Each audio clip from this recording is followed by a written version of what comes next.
वन्दे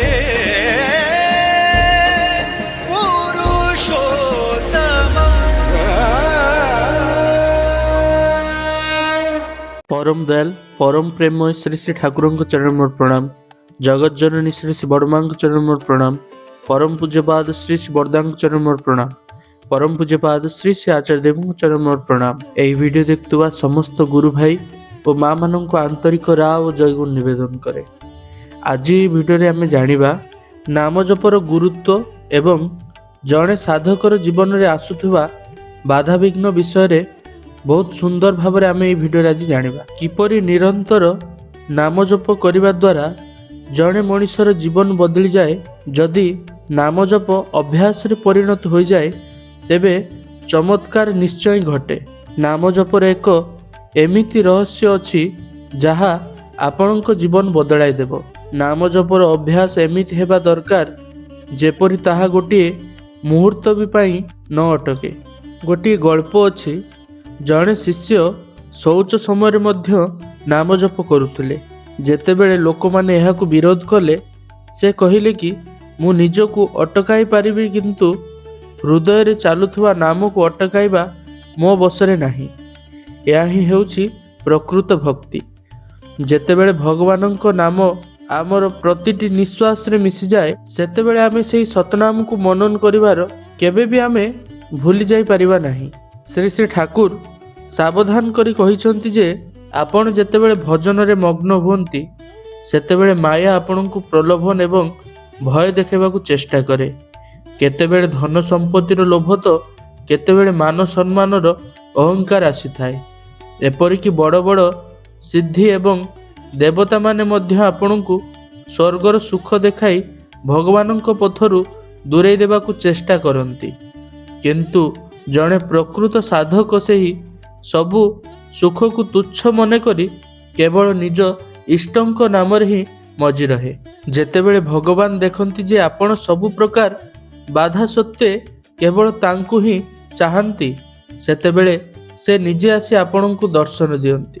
केवल मुहरे धर्म कथा कहिबा किंबा उपदेश देबा यथेष्ट नुहे। जे पर्यंत सही शिक्षा आपणक आचरण रे आसी नाही से पर्यंत सबु किछि वृथा।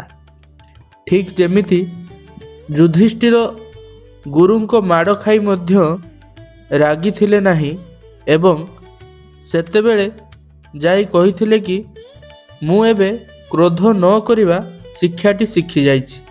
तेणु संसारर कौनसी भी परिस्थिति रे निज नाम जप को बंद करने को दियंतु नहीं। भगवान को केवल एतिकी कहतु कि प्रभु आपण सबु देखुचंती बास एतिकी मो पाई बहुत। यही भावना ही आपण को परम पदरे पहुंचाई देव। श्री श्री ठाकुर सतनाम संबंध रे कहउचंती आम मानकर ही नाम स्पंदनात्मक। एहा मध्यरे स्पंदन अछि। यही नाम करिले जीवनी शक्ति बढ़ी जाए। आमे माने जेतेबेले शरीरर व्यायाम करू एईटा हैला जीवनर व्यायाम। यह हैला कथा मु जा बुझे कर भल हेबो। भजन माने भी ताही आश्रय करी सेवा करिबा। भक्ति प्रधान हेबा दरकार आउ एथिपाई दरकार वास्तव सेवा। तापरे किछि समय परे श्री श्री ठाकुरंको पाखरे दुई जण भाई आसी बसिले। सेमानंको मध्यरु जणे कहउछंती नाम करिबाकू बसिले ही तांकर बहु रकमर शब्द श्रवण मूर्ति दर्शन यही सब हुए। श्री श्री ठाकुर कहउछंती एठारे ही हाट मध्यरे बसी कौन से सबु संबंध रे कथा कुआ जाए। मु एक प्रकार कहिबी आउ जणे हुए तो आउ एक प्रकार कहिबो। असल कथा हैला जणे आचार्यंको ठारे सुनिष्ठ हेबाकू हुए आउ तांको उपदेश अनुसार चलिबाकू पड़े। भाविबाकू हुए सर्वत्व भावे मु तांकर मोर सबु प्रवृत्ति देई तांकर सेवा करिबी। एही बुद्धि नेई अटल होई रहिबाकू हुए। एही भावे चालू चालू केतोटी संघात आसी हाजर हुए। एहा आसी कहे एहा कर, से आसी कहे ना एहा कर। कृष्ण मूर्ति, काली मूर्ति, विष्णु मूर्ति यही सबू ଜଣେ ଜଣେ ଆସନ୍ତି, ଜଣେ ଜଣେ ଏକ ଏକ ରକମ କରିବାର କଥା କହିଥାନ୍ତି। ଏସବୁ ହିଁ କିନ୍ତୁ ପ୍ରବୃତ୍ତିର ଦର୍ଶନ। ମୁଁ ମନେ ମନେ କ'ଣ ହେଲି ତା କିନ୍ତୁ କଥା ନୁହେଁ। ମୁଁ ବାସ୍ତବରେ କ'ଣ କରିଲି ସେଇଟା ହେଲା ଅସଲ କଥା। ସେହି କରିବାର ଭିତରେ ଦେଇ ବୁଦ୍ଧି ଗଜାଏ। ବୁଦ୍ଧି ଗଜାଇଲେ ସେତେବେଳେ ଉନ୍ନତି ହୁଏ। ମୋର କାମ, କ୍ରୋଧ, ଲୋଭ ଇତ୍ୟାଦି ଅଛି। ସେଇଗୁଡ଼ିକୁ ଏପରି ଭାବେ ବ୍ୟବହାର କରିବି ଯେପରି ମୋର ଇଷ୍ଟଙ୍କର ସ୍ୱସ୍ତି ହୁଏ। ଇଷ୍ଟ ସ୍ୱାର୍ଥର ଅନୁକୂଳ ଯାହା ତା ହିଁ ଗ୍ରହଣ କରିବି, ପ୍ରତିକୂଳ ଯାହା ତା ହିଁ ବର୍ଜନ କରିବି। ପୁଣି ଯେପରି ମୋର କାମ ଅଛି, ଗୋଟେ ସ୍ତ୍ରୀ ଲୋକ ଦେଖିଲେ ସେ ଦିଗରେ ଆନତ ହେଲି, ଏବେ ଆନତ ହେବି ନାହିଁ। କ'ଣ କରି ବା ଆନତି ଆସିଲେ ବି ତାକୁ କିପରି ଭାବେ ଇଷ୍ଟ ସ୍ୱାର୍ଥର ଅନୁକୂଳରେ ନିୟନ୍ତ୍ରଣ କରିବି ତା ଶିଖିବାକୁ ହେବ। ଏହି ଭାବେ କରି ଇଷ୍ଟଙ୍କ ଉପରେ ଅନୁରାଗ ବଢ଼ିଯାଏ। ଅନୁରାଗ ବଢ଼ିଗଲେ ସେତେବେଳେ ସେହି ସବୁ ନାନା ପ୍ରକାରର ଦେଖାଶୁଣା କମିଯାଏ। ଏହା ନହେଲେ ମଣିଷ ବାର ବଜାରରେ ବୁଲି ନିଜକୁ ବିନାଶ କରି ପକାଏ। ବହୁ ନୈଷ୍ଠିକତା ଧୋବାର ଗଧ ଭଳି କେତେ ଗୁଡ଼ିଏ କଚକଚ କରିବା ଶିଖିବା ହୁଏ, ମାତ୍ର ଏଥିରେ କାମ ହୁଏ ନା। ଅସଲ କଥା ଦରକାର ଆଚାର୍ଯ୍ୟ ଏବଂ ତାଙ୍କର ଅନୁସରଣ, ଆଉ ସେହି ଦର୍ଶନ ଶ୍ରବଣ ଗୁଡ଼ିକ ଏସବୁ ସାଧାରଣ। ଯେଉଁମାନେ ଅନୁଭୂତି ଲବ୍ଧ ମଣିଷ ସେମାନଙ୍କର ସମସ୍ତଙ୍କର ହିଁ ଏହିଭଳି ହୁଏ। ମୋତେ କହିବାକୁ ପଡ଼ିବ ନାହିଁ, ସେ ସବୁ ଆପଣା ଛାଏଁ ହିଁ ଫୁଟି ଉଠିବ। ଏଇଗୁଡ଼ିକ ଉପଲବ୍ଧ ସତ୍ୟ। ସତ୍ୟ ମାନେ ସତ୍ର ଭାବ, ସତ୍କୁ ଯା ଏପରି କରି ହୋଇ ତୋଳିଛି, ଅସ୍ତିତ୍ୱକୁ ଯା ଦେଇ ତୋଳେ। ସେ ଭାଇ ଜଣକ କହୁଛନ୍ତି, କିନ୍ତୁ ନାମ କରିବାକୁ ବସିଲେ ହିଁ ବହୁ ପ୍ରକାର ଶବ୍ଦ ଆସେ, ଦେହରେ ଲୋମ କଣ୍ଟା ପରି ଉଠିଯାଏ। ଶ୍ରୀ ଶ୍ରୀ ଠାକୁର କହୁଛନ୍ତି, ଶବ୍ଦ ଯା ଆସେ ଆସୁ, ଯାହା କହିଲି ତା ହିଁ କର। ଆଖିରେ ଯା ଆସେ ଦେଖିଲେ, କାନରେ ଯା ଆସେ ଶୁଣିଲେ, ମନରେ ଯା ଆସେ ଭାବିଲେ, କିନ୍ତୁ ମୂଳ ତୁମର ଇଷ୍ଟ। ସେ କଥା ଠିକ୍ ରଖ। ତୁମେ ତାଙ୍କୁ ଭଲ ପାଅ, କୁହ ତୁମେ ମୋର ଠାକୁର, ମୁଁ ତୁମକୁ ଭଲ ପାଏ। ତା ମନରେ ବି କୁହ, ବାହାର ଜଗତରେ ବି କୁହ, ଆଉ ଚାଲ ବି ସେହିପରି ଭାବରେ। ଏହି ତ ବେପାର। ଗୋଟିଏ ଭଲ ବଂଶର କୁକୁର ଯଦି ତାର ପ୍ରଭୁଙ୍କୁ ଭଲ ପାଏ, ସେ ବି ସେହିଭଳି ହୋଇ ଉଠେ। ଶେଷରେ ଶ୍ରୀ ଶ୍ରୀ ଠାକୁର କହୁଛନ୍ତି, ତୁମେ ଆଚାର୍ଯ୍ୟଙ୍କ ନିକଟରେ ଦୀକ୍ଷିତ ହୋଇ ନିୟମ ଗ୍ରହଣ କରି ନିୟମିତ ଭାବେ ନାମ ଜପ କର। ତାର ସାର୍ଥକ ଚିନ୍ତା ନେଇ ଚିନ୍ତା କରୁଥାଅ ଆଜ୍ଞା ଚକ୍ରରେ। ତୁମ ମସ୍ତିଷ୍କର ପାଦଦେଶରେ ସେ ନାମ ବୀଜମନ୍ତ୍ର ହେଲେ ଭଲ ହୁଏ, ଆଉ ସତ୍ ନାମ ହେଲେ ଆହୁରି ଭଲ ହୁଏ।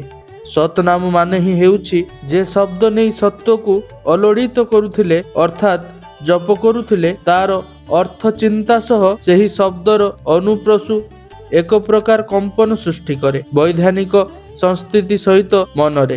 ଯହିଁରେ ଅନ୍ତର୍ନିହିତ ଜୀବନ କମ୍ପନକୁ କ୍ରମ ପଦବିକ୍ଷେପରେ ଉତ୍ଫୁଲ୍ଲ କରି ତୋଳେ। ତାର କୋଷରାଜି ଗୋଟିଏ ଉଦାତ୍ତ ସକ୍ରିୟତାରେ ଚାଲିବାକୁ ଲାଗେ। ପ୍ରକୃତ ଜୀବନ ସମ୍ବେଗରେ ଏହି ନାମ ଜପ କରୁଥାଅ।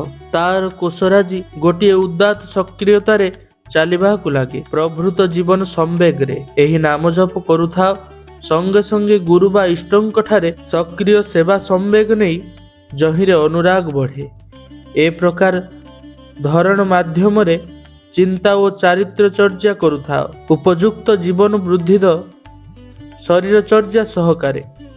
ତଦ୍ୱାରା ତୁମର ମାନସିକ ଓ ଶାରୀରିକ ସଂସ୍ଥିତି ବି କ୍ରମଶଃ କେନ୍ଦ୍ରାୟିତ ହେବାକୁ ଲାଗିବ, ଆଉ ବିନ୍ୟସ୍ତ ହେବାକୁ ଲାଗିବ ସାର୍ଥକ ସମନ୍ୱୟରେ। ଇଷ୍ଟାନୁଗ ଆତ୍ମବିଶ୍ଳେଷଣ ଓ ଆତ୍ମନିୟନ୍ତ୍ରଣ ନେଇ ଠିକ୍ ଭାବେ ମନେ ରଖ, ଏହି ଅନୁରାଗ ଯେପରି ଅଚ୍ୟୁତ ଭାବେ ସକ୍ରିୟତା ସହ ଜାଗ୍ରତ ରହେ ତୁମଠାରେ। ଏହି ଭାବେ କେନ୍ଦ୍ରାୟିତ ନହେଲେ ତୁମର ବାହିକ ଓ ଅନ୍ତର୍ନିହିତ ବିବର୍ତ୍ତନ ସୁଷ୍ଠୁ ସଙ୍ଗତିରେ ଚିତ୍କଣିକାରେ ସଂସ୍ଥିତି ନେଇ ବାସ୍ତବ ହୋଇ ଉଠିବନି, କିନ୍ତୁ ଆଉ ଅନୁଭୂତି ଗୁଡ଼ିକ ବି ବିଚ୍ଛିନ୍ନ ଓ ବିକୃତ ଚଳନରେ ଚାଲୁଥିବ। ପୁଣି ଏହି ଆବେଗ ଯେତେବେଳେ କେନ୍ଦ୍ରାୟିତ ହୋଇ ଉଠିବାକୁ ଲାଗିବ ଆକୃଷ୍ଟ ଅନୁରାଗରେ, ପ୍ରାଣାୟାମ ସେତେବେଳେ ସ୍ୱତ ହୋଇ ଉଠିବ। ଏପରି କରୁ କରୁ ତୁମର ମସ୍ତିଷ୍କରେ କୋଷ ସମୂହର କର୍ମସ୍ଥଳ ଉଲ୍ଲାସିତ କରି କ୍ରମଶଃ ଶବ୍ଦର ଆବିର୍ଭାବ ହେବାକୁ ଲାଗିବ। ତପସ୍ୟାର ତପ ପ୍ରଭାବରେ ସେହି ଶବ୍ଦର ନିବିଡ଼ ଭାବରେ ତୁମର ମନକୁ ଲଗାଇ ଦକ୍ଷିଣ ବାହିନୀ ଯେ ଶବ୍ଦ ତାକୁ ଅନୁସରଣ କରୁଥାଅ। ତାର କ୍ରମ ଆବିର୍ଭାବକୁ ସ୍ତରେ ସ୍ତରେ, କିନ୍ତୁ ଏହା ସହିତ ପୁଣି ଯେପରି ମନେ ଥାଏ ତୁମର ଚିନ୍ତା ଓ ଚଳନକୁ ଏହି ଭାବେ ଅନ୍ୱିତ କରି ତୋଳିବାକୁ ହେବ। ଯହିଁରେ ଭାବିବା, କହିବା, କରିବା ଭିତର ଦେଇ ଗୋଟିଏ ଘନିଷ୍ଠ ସୌହାର୍ଦ୍ଦ୍ୟ ରହେ। ଚରିତ୍ରକୁ ତତ୍କର୍ଷୀ ଚଳନରେ ଚଳନଶୀଳ ରଖି ଗୁରୁ ବା ଇଷ୍ଟଙ୍କୁ ବାହ୍ୟତ ଓ ଆନ୍ତରିକତା ସହକାରେ ଏପରି ଭାବେ କେନ୍ଦ୍ରାୟିତ କରି ରଖ ଯେପରି ତୁମ ଭିତରେ ସେ ତାଙ୍କ ଭଳି ହିଁ ଭାବୁଛନ୍ତି, କହୁଛନ୍ତି। ଗୁରୁ ବା ଇଷ୍ଟଙ୍କୁ ବାହ୍ୟତ ଓ ଆନ୍ତରିକତାର ସହକାରେ ଏପରି ଭାବେ କେନ୍ଦ୍ର କରି ଯେପରି ତୁମ ଭିତରେ ସେ ତାଙ୍କ ଭଳି ହିଁ ଭାବୁଛନ୍ତି, କହୁଛନ୍ତି, ଚାଲୁଛନ୍ତି, କରୁଛନ୍ତି। ତୁମର ଚିନ୍ତା, ଚଳନ, କରଣ ତାଙ୍କ ପ୍ରତି ଅନୁରାଗ, ଗୋଚ୍ଛଳ, ସତ୍ତା ସମ୍ବର୍ଦ୍ଧନୀ, ସେବା ପ୍ରବଣତାର ପ୍ରକ୍ରିୟା ମାତ୍ର। ତୁମେ ଯନ୍ତ୍ର, ସେ ଯନ୍ତ୍ରୀ। ଏହା ଭିତରେ ଦେଇ ହିଁ ଗୋଟିଏ ସୁଷ୍ଠୁ ସଂଶ୍ରୟ ଦ୍ୱାରା ବୈଧାନିକ ସୁଷ୍ଠୁ ଉଦ୍ଗମନ କ୍ରମିକତାରେ ସଂଶ୍ଳିଷ୍ଟ ହୋଇ ବାସ୍ତବ ପରିଣତି ଲାଭ କରୁଥାଏ, ଅର୍ଥାତ୍ ମେଧାର ଉଦ୍ଗମନ ହୋଇଥାଏ।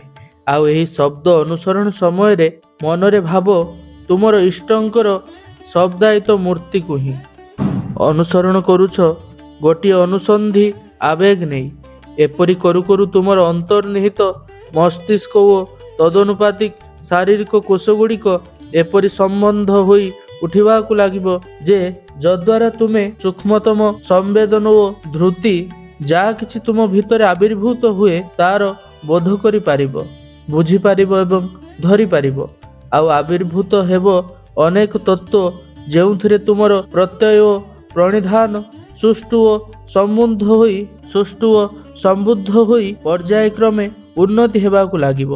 ଆଉ ଏହା ଭିତରେ ଦେଇ ହିଁ ଆସିବ ଦର୍ଶନ, ଆସିବ ସମାଧି, ଆସିବ ପ୍ରଜ୍ଞା। ଆଉ ତାହାରି ଆରତି ଭିତରେ ଦେଇ ଫୁଟି ଉଠିବ ତୁମର ଚେତନ ସମୁତ୍ଥାନ। ପାଇବ ତୃପ୍ତି, ପାଇବ ଶାନ୍ତି, ପାଇବ କୈବଲ୍ୟର ଜଳସ୍ରୋତା ମୁକ୍ତ ଅଭିଯାନ। ତାପରେ ଶ୍ରୀ ଶ୍ରୀ ଠାକୁର ଗୋଟିଏ ବାଣୀରେ କହୁଛନ୍ତି, ଧପ୍ପାବାଜି, ଜୁଆ ଚୋରି, ଅସତ୍ ପଥେ ଚାଲିବୁ ଯେତେ, ଅଦୃଷ୍ଟ ତୋର ଭାଗ୍ୟ ଦେବି, ବିଧ୍ୱସ୍ତିରେ ମଜିବ ସେତେ। ଆଜିର ପ୍ରସଙ୍ଗଟିକୁ ଏଇଠି ଶେଷ କରିବା। ଯେଉଁମାନେ ବି ଭିଡ଼ିଓ ଦେଖୁଛନ୍ତି, ପରିଶେଷରେ ସମସ୍ତଙ୍କର ଶାନ୍ତି, ସୁସ୍ଥି, ସୁଦୀର୍ଘ ଇଷ୍ଟମୟ ଜୀବନ ସେହି ପରମ ପିତାଙ୍କ ଠାରେ ପ୍ରାର୍ଥନା କରି ଆଜିର ଭିଡ଼ିଓକୁ ଏଇଠି ସମାପ୍ତ କରିବା। ଜୟ ଗୁରୁ।